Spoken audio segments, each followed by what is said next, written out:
What's up, everybody? It's the Digital World Podcast. And you guys want to know what the talk of the town is? Well, you come to the right place because I'm about to show you. And these are not my words, okay? These are his words.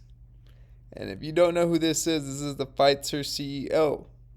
And he's going to tell you from his words, because I'm going to play the video, what he thinks about this new variant. Take a listen. And we know that the two doses of the vaccine offer very limited protection, if any. The 3 doses with a booster, they offer reasonable protection against hospitalization and deaths. Against deaths, I think very good. And less protection against infection. Now, we are working on a new version of our vaccine, the 1.1, let me put it that way, that will cover Omicron as well. And of course, we are waiting to have the final results. The vaccine will be ready in March. Hey, so those who have been following along with the program can go ahead and sign up to receive their dose in March. This is where we at, folks. This is not going to stop. Look what's happening in Israel. It's going to keep on going. So here is a transcribed version where they're saying what this CEO said, right? In which he believes they're 100% effective. And he says that in his own words, he said 2 doses offer limited protection. He said 3 doses with a booster offer reasonable protection against hospitalization and deaths, and less protection against infection. So, I mean, the data's out there, folks.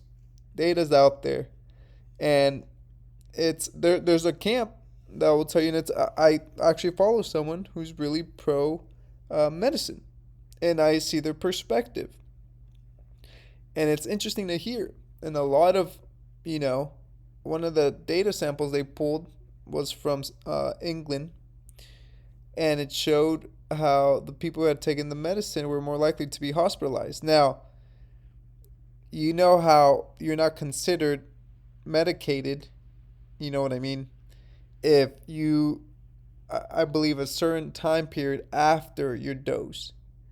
And so the numbers that they're putting up there, technically, you don't know if they're skewed in that direction. So it's really hard to tell, but we know of the cases of heart conditions, and all the ones I'm talking about, blood issues, right? I'm not going to go into specifics. I'll keep it YouTube friendly here, but all the things I'm talking about.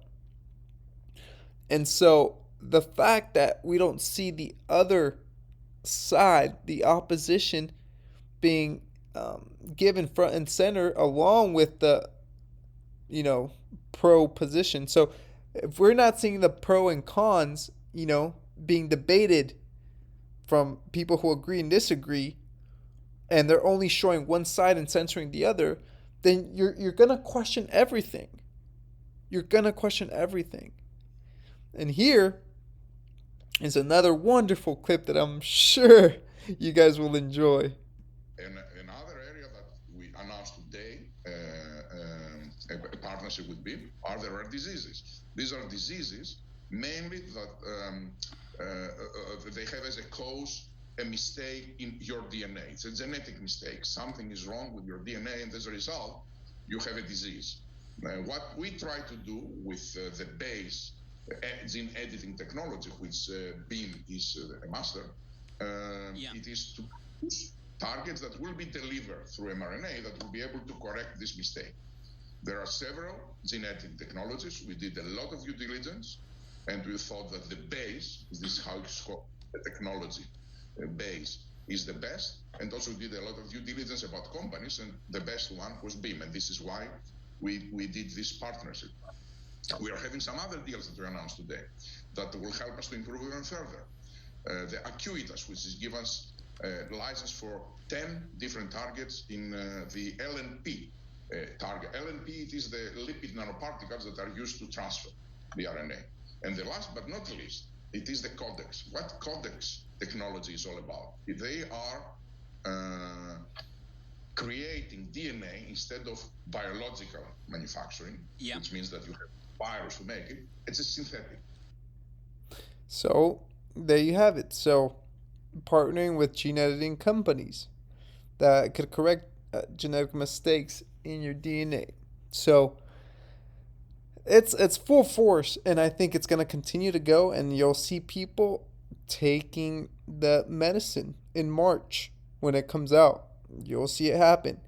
And this is after, the whole spiel of the fear of this new variant, right? Although there are some of those who say that Delta, that variant, is still out there, right?